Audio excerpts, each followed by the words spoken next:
It's unbelievable how there's all these what I love in your work. There's all these counterintuitive ideas, like the release, the slowing down phase before you get. And I've started doing this in the sauna, for instance. Like I'm working on a problem, and then I go in the sauna. I just go into that meditative state, and then I'll get ideas pop out that I can't produce consciously when I'm just pushing myself, right?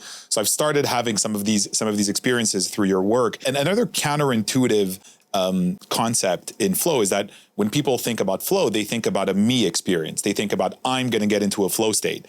And it's clear that flow states are multidimensional, right? There's a performance aspect, there's a healing aspect, there's engagement, but there's also purpose. And in your fantastic book, The Art of Impossible, which is really, I couldn't recommend highly enough. It's just an unbelievably practical book. In many senses, a new kind of book, because I feel like it's a guide, but it's just so well put together in narrative form as well that it just kind of works really, really nice as a guide to sort of get people educated on how to access flow states. And one of the things you write about in The Art of Impossible is that passion is selfish, right? And that to gain flow, it helps to connect our experience to a broader purpose beyond ourselves, right? That we need to go beyond just ego-driven focus to achieve more flow. Why is that? From your perspective, why is purpose so important to achieving flow? So I'm going to back up one step, which is for peak performance. It's hard, right? Peak performance is hard. So you need all the motivation you can get. And we humans come with 5 big, giant motivators. And we're engineered biologically, evolutionarily. One builds into the next, builds into the next, builds into the next. So at the front end of the stack is curiosity. We talked about it, like a little bit of focus for free. Curiosity is biologically designed to be built into passion. I talk about how that happens in The Art of Impossible. Once you have passion is great. It's a big fire, right? But as you pointed out, it's a fairly selfish experience. And neurobiologically, it's norepinephrine and dopamine sort of turned up to the max. You can't get any more of those neurochemicals. I give you more dopamine. At that point, I've got schizophrenia. And if I give you more norepinephrine, I've got mania or OCD or stuff like that. So I can't crank it up anymore. But what I have to do is I want to add in more reward chemicals.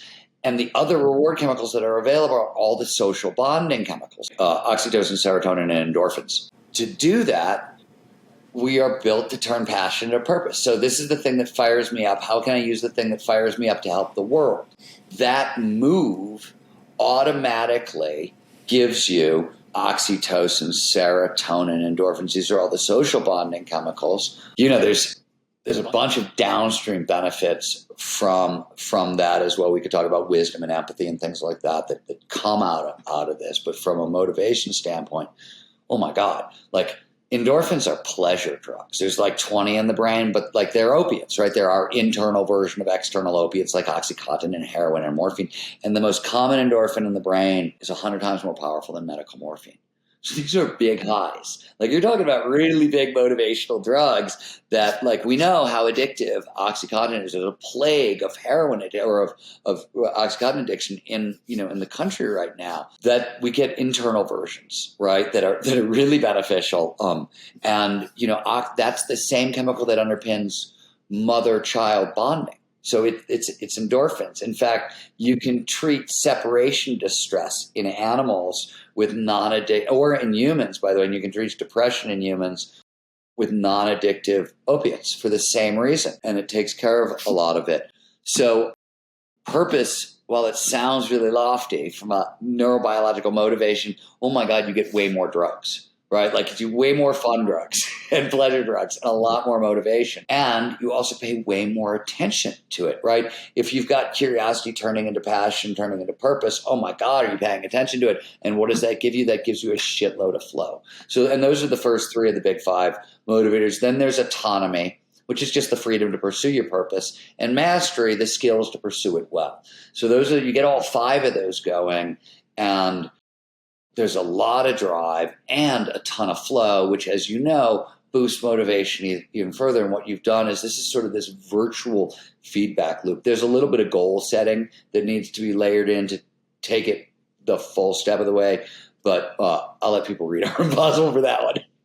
No, but I find it really interesting, Stephen. I'd like to know what you think about this point. It's almost like we're evolutionarily designed or hardwired for us to take our performance to the ultimate level. It's like we have to access that final door.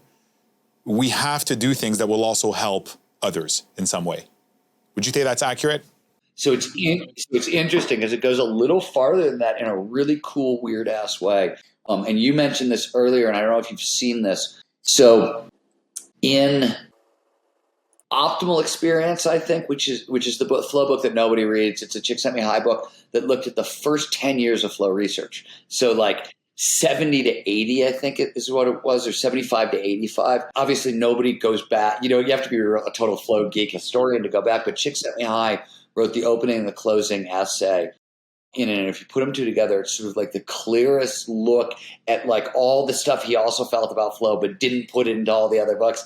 And he talks about how flow, it underpins wisdom. It expands empathy automatically. And wisdom is this actual psychophysiological trait. And one of the cool things about wisdom, and this is what's really neat, is it's neuroprotective against cognitive decline. If you want to like make sure you're not going to get dementia and Alzheimer's as you age, three things matter. You want to be an optimist as early as possible, like in your 20s. You want to be optimistic.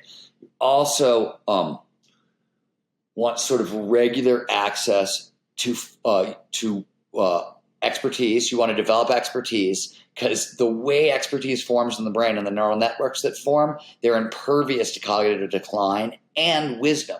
So wisdom is all the social rules it's the unspoken processes and stuff that's in between everything else. And flow makes the learning of wisdom autotelic itself. So flow becomes this sort of like engine of adult development that drives us forward and, interestingly, protects us against cognitive decline in our later years, which is really neat. So like the more flow you get along the way, the more proof of expertise and wisdom you're gaining along the way, the longer you're going to be able to hold on to those skills and the longer you're going to be able to perform at your best into your later years, which is really cool. It's a very like closed biological system.